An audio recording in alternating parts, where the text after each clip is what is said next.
Warning, you are not watching Siskel and Ebert. You are now entering Wang's world. So then we'll go back with another video. I'm Strange Wang and I got a review for the film Dumb Money. Before we get into that, please hit that thanks button underneath this video so you can donate some dumb money to me. Some of your money to me, the channel Topical, some of that Bob De Niro, that cheese, that cheddar, that mozzarella. Or you can subscribe. Subscribing is free and it also helps out the channel a lot. And if you do either of those things, then I appreciate that.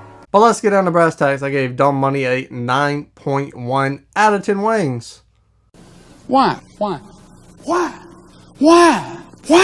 Because this movie is so well written. It's so easy to write as well. But also, it could easily be fucked up.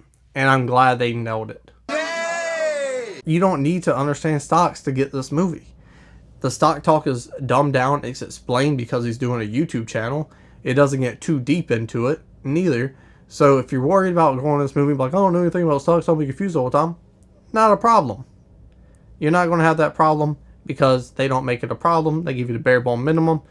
And Paul Dano's character even says in this movie, he's like, I've been studying this for years and I don't completely understand it. So don't let that keep you seeing this movie because the movie's too good not to see. And I'm not lying! The whole thing relying on this film is the underdog story and whether or not I can get behind that underdog or underdogs in this case. And I absolutely do, because you give us pieces of their life, you give us key points of information that make them relatable, that makes them human. Something that the person watching can relate to, or I know someone like this, or just all around see that they're a good person trying to survive and get behind them. Whether they're following their dreams or supporting their family or what, it's easy to understand their living situation. On the flip end, the people we're not supposed to like in this movie, they're not kicking babies. They're not dog fighting or anything ridiculous. They're not killing people or doing other ungodly things to people. They're just living their everyday lives. But because you're putting the right scenes in there, I don't like them. And to have a rich versus poor story take place, I need that underdog element to make me feel like I need to get behind these underdogs and to truly care. And this film succeeds on that. Every point, every level, you get 30 minutes with maybe each character, all the side characters, that's not Paul Dano.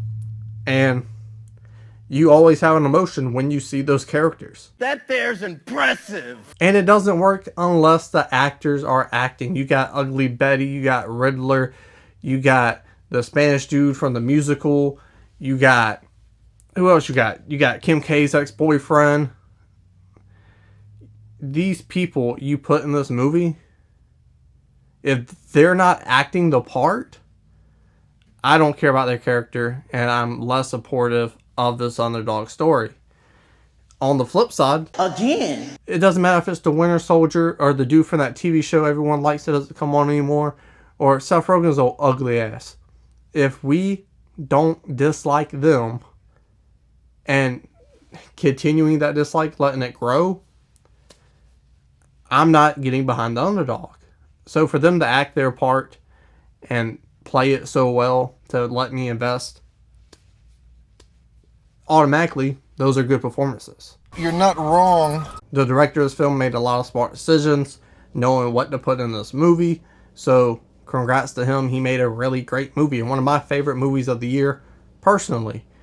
Now, everything else, cinematography, all that other stuff, the editing is pretty cool. It is youthful. It fits the energy of this movie. So the editing, great on it. Cinematography, it's a movie about stocks. It doesn't need to be crazy good. It gets its point across. And same thing with the costume design, wardrobe design, set design, all that. It does exactly what it needs to be. So all around, it's a damn good film, top to bottom. It's so easy to get into the poor versus rich thing.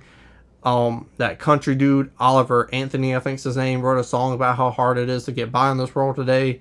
And people love that shit. They eat it up. And they made a movie about that isn't corny. Poor people coming together, the underclass coming together, and getting one over on the big man, the one percenters. So because of that, I truly supported this movie. I enjoyed it. Classism is a real thing. Got a ton of beliefs on classism. However, I'll keep those to myself because this film showed enough for anyone to understand how important it is. People coming together and standing up for what they believe in. And that's what you need in an underdog story. And it succeeded on every level. So I give it a 9.1 out of 10 Wangs. But let me know in the comment section below your thoughts and opinions about Dumb Money. Scroll like up, hit the like button, share the video, and subscribe. It's not a game, it's a rich thing.